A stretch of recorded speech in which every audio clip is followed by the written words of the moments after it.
আসসালামু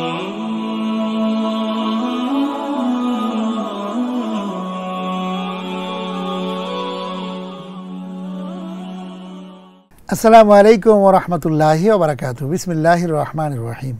এই মুহূর্তে বাংলাদেশ সহ বিশ্বের অগণিত দর্শক শ্রোতা যে প্রান্তে বসে আপনারা বাংলা ভিশন দেখছেন, আমি এইচ.এম. বরকতুল্লাহ আপনাদের সকলকে জানাচ্ছি শুভেচ্ছা এবং অভিনন্দন।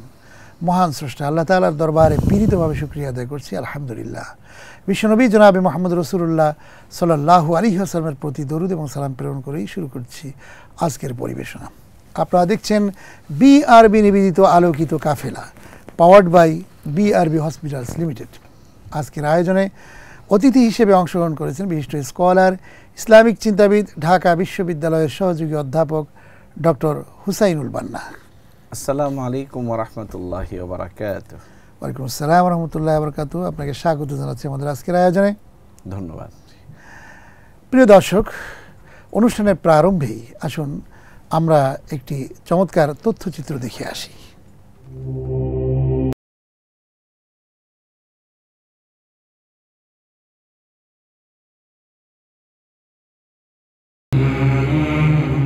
প্রিয় দর্শক, আজ আমরা আপনাদেরকে নিয়ে যাব মহান আল্লাহ তাআলার প্রিয় নবী হযরত ইয়াহিয়া আলাইহিস সালামের মাকাম দেখতে। কোনো কোনো বর্ণনা মতে অত্যাচারী বাদশাহ তাকে হত্যা করে, তার মাথাকে আলাদা করে এবং তার মাথা মোবারক দাফন করা হয় লেবাননে। ইয়াহিয়া আলাইহিস সালাম ছিলেন পরবর্তী নবী ঈসা আলাইহিস সালামের আপন খালাতো ভাই এবং বয়সে 6 মাসের বড়। তিনি ঈসা আলাইহিস সালামের 6 মাস পূর্বেই দাওয়াতের কাজ শুরু করেন। হযরত জাকারিয়া আলাইহিস সালামের ছেলে ইয়াহিয়া আলাইহিস সালাম হচ্ছেন বনি ইসরাইলের সম্মানিত নবী। জাকারিয়া আলাইহিস সালাম ও ইয়াহিয়া আলাইহিস সালাম সুলাইমান পরবর্তী 2 নবী পরস্পরে পিতা পুত্র ছিলেন এবং বাইতুল মুকাদ্দাসের অধিবাসী ছিলেন। এদিকে জাকারিয়া আলাইহিস সালাম ছিলেন শুভ্রকেশী বৃদ্ধ, তার স্ত্রী ইলিসাবাত নিঃসন্তান বৃদ্ধা বন্ধা। 77 বছর বয়সে বিনয়ের সঙ্গে মহান আল্লাহর কাছে দোয়া করলেন। ইরশাদ হয়েছে, সেখানেই জাকারিয়া তার রবের কাছে প্রার্থনা করলেন, বললেন, হে আমার রব, আপনার তরফ থেকে আমাকে একটা পূত পবিত্র সন্তান দান করুন, নিশ্চয়ই আপনি দোয়া শ্রবণকারী। যখন তিনি তার রবের কাছে নিভৃতে নিবেদন করলেন, হে আমার রব, আমি তো এমন হয়ে গেছি যে আমার অস্থি দুর্বল হয়ে গেছে, বার্ধক্যে মস্তক শুভ্র দীপ্ত হয়েছে, আপনাকে ডেকে হে আমার রব কখনো আমি বিফল হইনি, আর অবশ্যই আমার পর স্বগোত্রকে আমি ভয় করছি। এ অবস্থায় যে আমার স্ত্রী বন্ধা, তাই আপনার কাছ থেকে আমাকে দায়িত্ববান সন্তান দান করুন। সে আমার নবুয়তের উত্তরাধিকারী হবে, আর উত্তরাধিকারী হবে ইয়াকুব আলাইহিস সালামের বংশের, এবং তাকে প্রভু সন্তোষ ভাজন বানিয়ে দিও। তিনি আরও দোয়া করলেন, হে আমার রব, আমাকে একাকী রাখবেন না, অথচ আপনি সর্বোত্তম উত্তরাধিকারী। আল্লাহ তাআলা তার ডাকে সাড়া দিলেন। তিনি বাইতুল মুকাদ্দাসের মেহরাবের নামাজে রত হলেন। এরই মধ্যে আল্লাহ পাকের আদেশে হযরত জিবরাইল আলাইহিস সালাম আগমন করে ডেকে বললেন, আল্লাহ আপনাকে ইয়াহিয়া নামক পুত্র সন্তানের সুসংবাদ দিচ্ছেন, যিনি হবেন আল্লাহর কথা বাস্তবায়নকারী, নারী সংযমী ও সৎকর্মপরায়ণ নবী। তিনি বললেন, আমাকে একটা নিদর্শন দিন, যাতে বুঝতে পারি স্ত্রী গর্ভবতী হয়েছে। ইরশাদ হলো, আপনার নিদর্শন এই যে 3 দিন পর্যন্ত সরাসরি কারোর সঙ্গে কথা বলবেন না, তবে ইশারা করে বলতে পারবেন।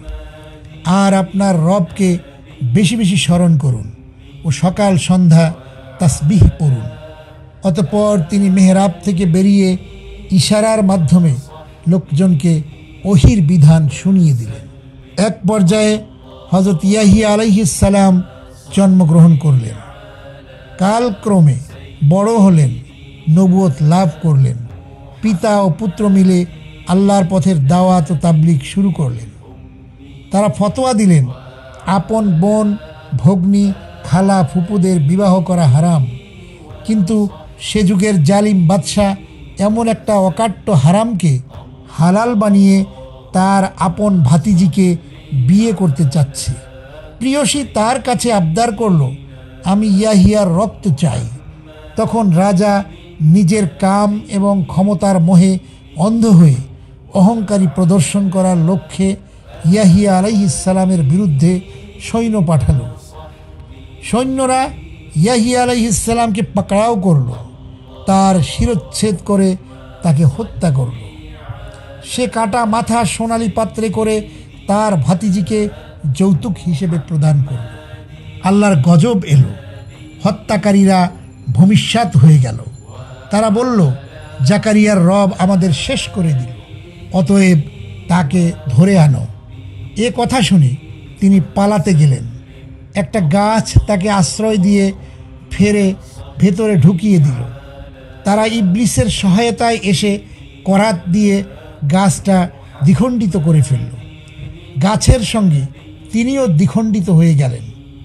ওহি নাজিল হলো, আপনি নিশ্চুপ না থাকলে এ জনপদবাসীকেও কওমে লূতের মতো উল্টে দিয়ে ধ্বংস করে ফেলা হতো। প্রসিদ্ধ বর্ণনা মতে জেরুজালেমের মসজিদে বাইতুল মুকাদ্দাসের পাশেই পিতা ও পুত্র দুজনেই সমাহিত রয়েছেন। হযরত ইয়াহিয়া আলাইহিস সালামের প্রতি সালাম। যেদিন সে জন্মগ্রহণ করে, যেদিন তার মৃত্যু হবে এবং যেদিন সে জীবিত অবস্থায় উত্থিত হবে। মহান আল্লাহ তাআলা ইয়াহিয়া আলাইহিস সালামকে এই 3 স্থানেই নিরাপত্তা দান করেছেন। তার জন্ম হয়েছে আল্লাহর বিশেষ হুকুমে। শয়তানের কুপ্রভাব থেকে তিনি সম্পূর্ণ মুক্ত ছিলেন। তার মৃত্যু হয়েছে ঈমানের উপর, কাজেই তিনি কবরের আযাব থেকে নিরাপত্তা লাভ করেছেন এবং তিনি নিষ্পাপ জীবন যাপন করেছেন। তাই পরকালে তার কোনো ভয় নেই। কিয়ামতের দিনও বিশেষ নিরাপত্তা লাভ করবেন। তার নাম মহান আল্লাহই দিয়েছেন। পিতা জাকারিয়াকে নির্দেশ দিয়েছেন তার পুত্রের নাম যেন ইয়াহিয়া রাখা হয়। 30 বছর হবার পূর্বেই আল্লাহ তাআলা হযরত ইয়াহিয়া আলাইহিস সালামকে নবুয়ত দান করেন। তিনি ছিলেন অত্যন্ত জ্ঞানী, সত্যপন্থী, আল্লাহ ভীরু এবং পবিত্র জীবনের অধিকারী। হযরত ইয়াহিয়া ছোটবেলা থেকেই সব সময় আল্লাহর ভয়ে আল্লাহর ইবাদতে মশগুল থাকতেন। আল্লাহর প্রতি বিনয়, আনুগত্য, ইবাদতের মাধ্যমে নিজের আত্মাকে অনেক উন্নত করেন। এরই মধ্যে আল্লাহ তাআলা তাকে নির্দেশ দেন, হে ইয়াহিয়া, আল্লাহর কিতাবকে মজবুতভাবে আঁকড়ে ধরো। এখানে আল্লাহর কিতাব বলতে তাওরাতকে বোঝানো হয়েছে। হাদিস শরীফ থেকে জানা যায়, আমাদের প্রিয় নবী মুহাম্মদ সাল্লাল্লাহু আলাইহি ওয়াসাল্লাম বলেন, আল্লাহ তাআলা ইয়াহিয়া ইবনে জাকারিয়াকে বিশেষভাবে 5টি কাজের নির্দেশনা দিয়েছিলেন। এই 5টি কাজ যেন তিনি নিজে করেন এবং বনি ইসরাইলকে করবার নির্দেশ দেন। কোনো কারণে বনি ইসরাইলকে এই 5টি কাজের নির্দেশ দিতে তার বিলম্ব হয়। ফলে হযরত ঈসা আলাইহিস সালাম তাকে বললেন, আল্লাহ পাক আপনাকে 5টি কাজ করতে এবং বনি ইসরাইলকে করবার জন্যে নির্দেশ দিতে বলেছেন। সে নির্দেশ কি আপনি তাদের পৌঁছাবেন না আমি পৌঁছাবো? ইয়াহিয়া আলাইহিস সালাম বলেন, হে ভাই, আমার আশঙ্কা হয় আপনি যদি আমার আগে পৌঁছান তাহলে আল্লাহ আমাকে শাস্তি দেবেন এবং জমিনের নিচে ধসিয়ে দেবেন। অতঃপর তিনি বনি ইসরাইলকে বাইতুল মাকদাসে সমবেত করলেন এবং বললেন, হে জনগণ, আল্লাহ আমাকে 5টি কাজের নির্দেশ দিয়েছেন যেন আমি নিজে সেগুলো পালন করি এবং তোমাদেরকেও সেগুলো পালন করতে নির্দেশ দেই। তোমরা শুধুমাত্র আল্লাহর আনুগত্য এবং দাসত্ব করবে, তার সাথে কাউকে শরিক করবে না। তিনি নির্দেশ দিয়েছেন সালাত কায়েম করতে, তিনি নির্দেশ দিয়েছেন সিয়াম পালন করতে, তিনি তোমাদের নির্দেশ দিয়েছেন দান করতে, তিনি তোমাদের আরও নির্দেশ দিয়েছেন তার স্মরণে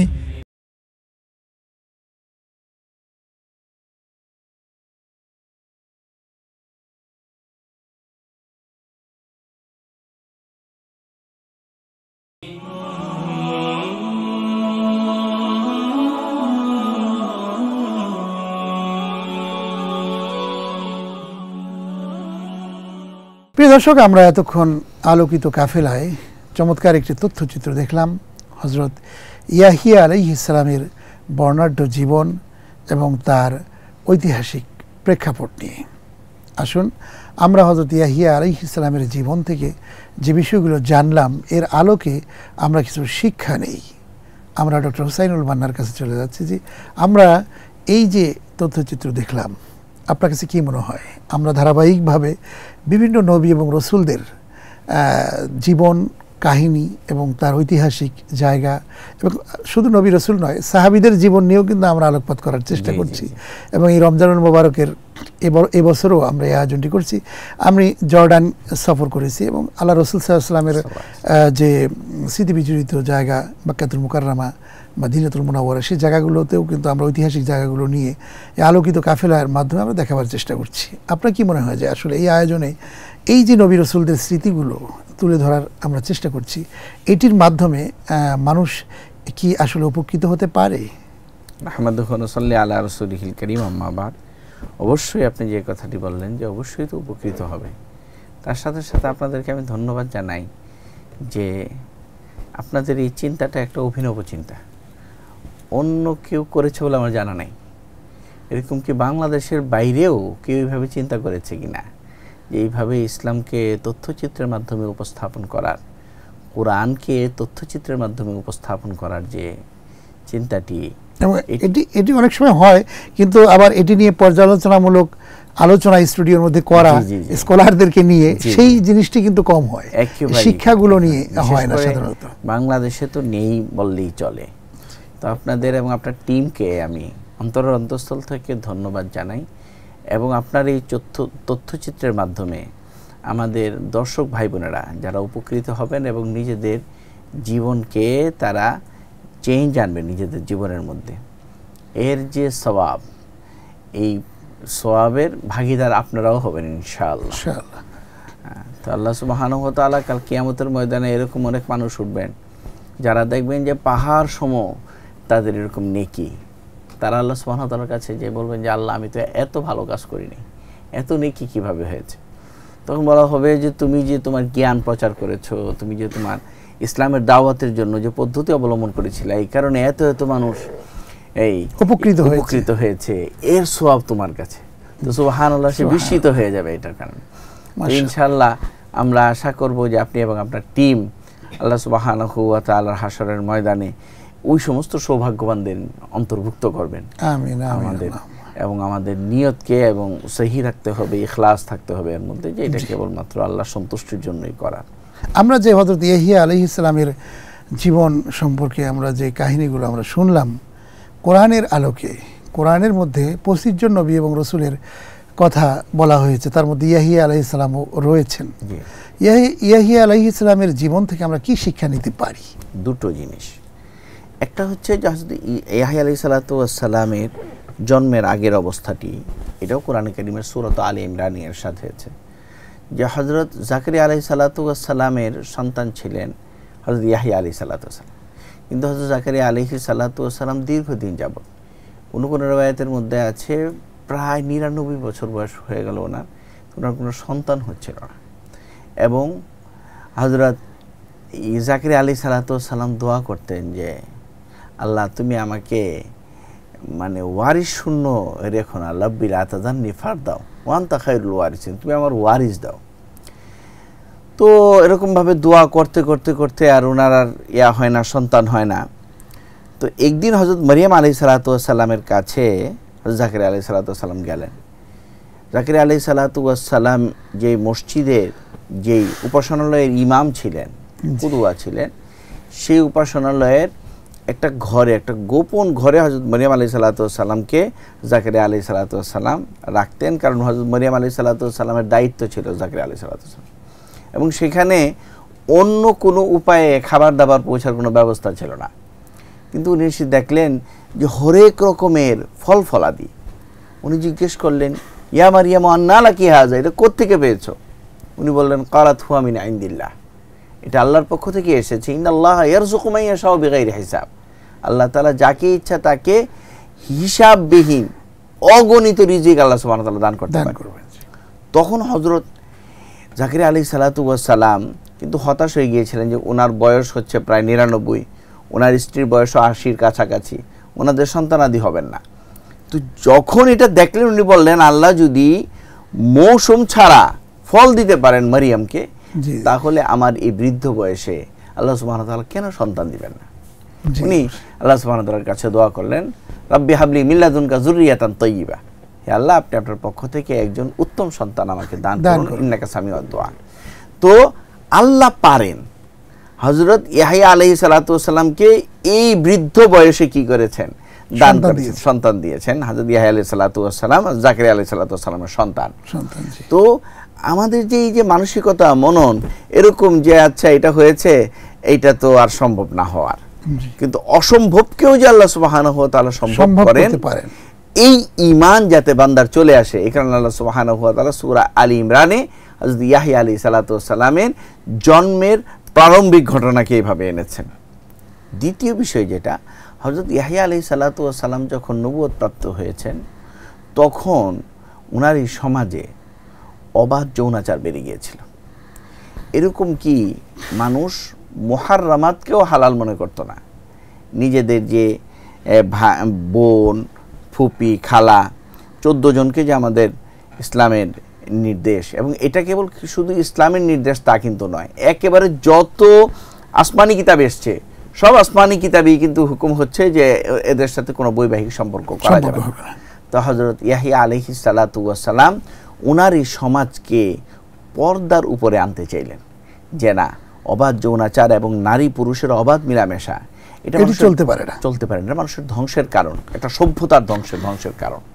তখন হযরত ইয়াহইয়া আলাইহিস সালাতু ওয়াস সালাম এটার বিরুদ্ধে দাঁড়িয়ে গেলেন, এবং দেখা গেল যে তৎকালীন রাষ্ট্রপ্রধান যিনি ছিলেন উনি ওনার ভাতিজির সাথে বৈবাহিক সম্পর্কে আবদ্ধ হতে চাইলেন।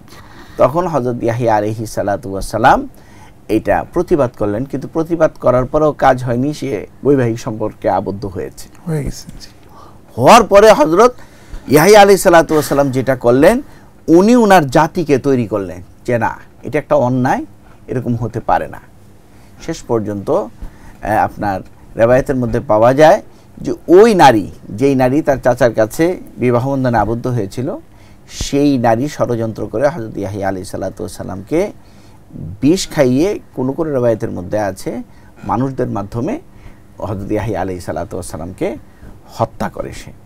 তো এই যে অন্যায়ের প্রতিবাদে দাঁড়ানো, নিজের কাছে আল্লাহ সুবহানাহু ওয়া তাআলাকে এইভাবে অর্পণ করা যে নিজের জানমালকেও আল্লাহ সুবহানাহু ওয়া তাআলার জন্য দিয়ে দেওয়া, এই মনন মানসিকতা যাতে একজন মুসলমানের হয়।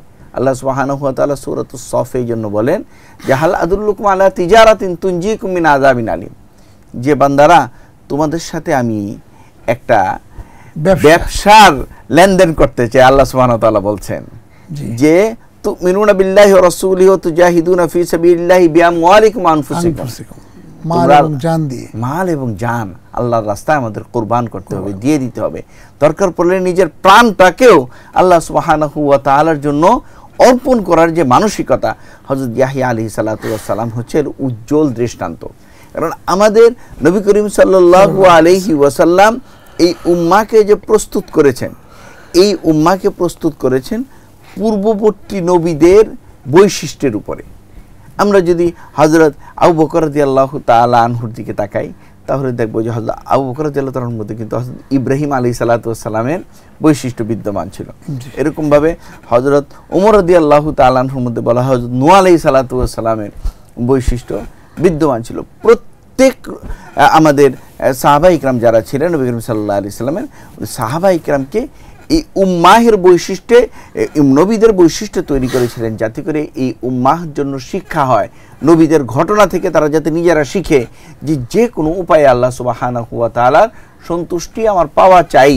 কারণ আমার এই জীবনও কিছু নাই, জীবন যেভাবে আল্লাহ সুবহানাহু ওয়া তাআলা দান করেছেন, এই জীবন আল্লাহ সুবহানাহু ওয়া তাআলা নিতেই পারেন, এবং আমি যে জান দেওয়ার প্রস্তুত হইলেই আল্লাহ সুবহানাহু ওয়া তাআলা আমার জান নিয়ে নেবেন তা কিন্তু নয়। হযরত খালিদ বিন ওয়ালিদ রাদিয়াল্লাহু তাআলা আনহু সারা জীবন আফসোস করেছেন যে উনি শহীদ হবেন, কিন্তু উনি ইন্তেকাল করেছেন ঘরে। তাহলে বোঝা গেল যে আমাদের যেখানে মৃত্যু আছে সেখানেই হবে। ইয়ারা বলতো, ইহুদিরা বলতো যে আমরা আল্লাহ সুবহানাহু ওয়া তাআলা সবচেয়ে প্রিয়, এবং আমাদেরকে আল্লাহ সুবহানাহু ওয়া তাআলা যদি দোজখে রাখেন তাহলে কয়েকদিনের জন্য রাখবেন। আল্লাহ সুবহানাহু ওয়া তাআলা বলেন কুল ইয়া আইয়ুহাল্লাযীনা হাদু ইন যাআমতুম আন্নাকুম আউলিয়াউ লিল্লাহি মিন দুনিন নাস ফাতামান্নাউল মাউত ইন কুনতুম সাদিকিন। তোমাদের যদি এই ধারণা হয় যে আল্লাহ সুবহানাহু ওয়া তাআলার কাছে তোমরা সবচেয়ে প্রিয়, তাহলে মৃত্যু কামনা করো যদি সত্যবাদী হও। ওয়ালা ইয়াতামান্নাউনাহু আবাদাম বিমা কাদ্দামাত আইদিহিম, কখনো তারা মৃত্যু কামনা করবে না, কারণ আল্লাহ সুবহানাহু ওয়া তাআলা জালিমদের সম্পর্কে জানেন। ইয়াহইয়া আলাইহিস সালাতু ওয়াস সালাম ইহুদিদের নবী ছিলেন উনি। ইহুদিরা হযরত ইয়াহইয়া আলাইহিস সালাতু ওয়াস সালাম কেবল নয়, বরং ওরা ওয়ায়াকতুলুনাল আম্বিয়া বিগাইরি হক, অসংখ্য নবীদেরকে তারা অন্যায়ভাবে হত্যা করেছিল। এই জন্য আল্লাহ সুবহানাহু ওয়া তাআলা বলেন ওয়াবাউ বিগাদাবিন মিনাল্লাহি ওয়াদরিবাত আলাইহিমুল মাসকানা, আল্লাহ সুবহানাহু ওয়া তাআলার গজব, লানত, আল্লাহ সুবহানাহু ওয়া তাআলার অভিসম্পাদ নিয়ে তারা সারা জীবন এই পৃথিবীতে বসবাস করবে।